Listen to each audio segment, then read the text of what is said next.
Hello friends, welcome back to my channel. இன்றைக்கி நம்ம வீடியோவில் ஒரு இன்ட்ரெஸ்டிங்கான விஷயத்தை பற்றி தான் பார்க்க போகிறோம். ஒரு சில ரிசர்ச்சர்ஸ் படி என்ன சொல்கிறாங்கன்னா, இந்த உலகத்தில் இருக்கக்கூடிய அதிகப்படியான மக்கள் எல்லாருமே மொபைல் ஃபோனை யூஸ் பண்ணுறாங்க. அப்படி ஃபோனை யூஸ் பண்ணுற எல்லா மக்களுமே ஒரு நாளைக்கு அவங்க மொபைல் ஃபோனை எத்தனை தடவை அவங்க தொடுறாங்கன்னு சொன்னால் நீங்கள் அப்படியே ஷாக் ஆகிடுவீங்க.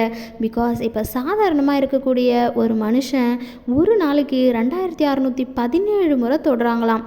இதுலேயும் 10% மக்கள் இருக்காங்க பார்த்தீங்களா, அவங்களாம் ஒரு நாளைக்கு குறைஞ்சது 5400 முறையாச்சும் அவங்களோட மொபைலில் பார்த்துருவாங்களாம். இந்த வீடியோவை பார்க்கக்கூடிய நீங்கள் உங்கள் மொபைல் ஃபோனை ஆவரேஜாக ஒரு நாளைக்கு எத்தனை முறை தொடுறீங்கன்னு கமெண்ட் பாக்ஸில் கமெண்ட் பண்ணுங்கள்.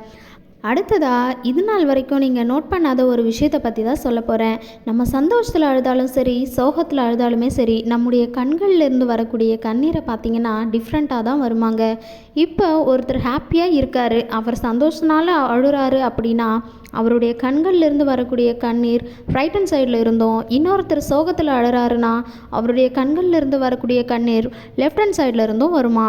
அடுத்ததாக நம்முடைய கண்கள்லேருந்து வரக்கூடிய கண்ணீர் பார்த்திங்கன்னா நம்முடைய எமோஷனை பேஸ் பண்ணி தான் வரும்னு சொல்கிறாங்க. இந்த உலகத்தில் அதிகப்படியான மக்கள் 100 வருஷம் தாண்டி இருக்காங்களான்னு பார்த்திங்கன்னா நமக்கு அக்யூரேட்டாக தெரியாதுங்க.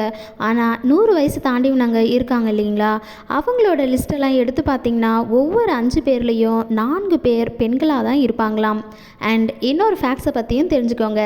பாய்ஸ் போடக்கூடிய ஷர்ட்டையும் எடுத்து பாருங்கள், கேர்ள்ஸ் போடக்கூடிய ஷர்ட்ஸையும் எடுத்து பாருங்கள். இந்த 2 ஷர்ட்ஸ்லையும் பட்டனை பார்க்கும்போது ஒரே சைடில் கண்டிப்பாக இருக்காது. இந்த விஷயத்தை இதுக்கு முன்னாடி நோட் பண்ணியிருந்தீங்க அப்படின்னா கமெண்ட் பாக்ஸில் கமெண்ட் பண்ணுங்கள். இந்த வீடியோ உங்களுக்கு பிடிச்சிருந்தா லைக் பண்ணி ஷேர் பண்ணுங்கள். நம்ம சேனலை சப்ஸ்கிரைப் பண்ணாதவங்க சப்ஸ்கிரைப் பண்ணிவிட்டு கூடவே இருக்கக்கூடிய பெல் ஐக்கானையும் கிளிக் பண்ணிக்கோங்க. அப்போ தான் நான் போடக்கூடிய வீடியோஸோட நோட்டிஃபிகேஷன் உங்களுக்கு வரும். தேங்க்யூ ஃபார் வாட்சிங்.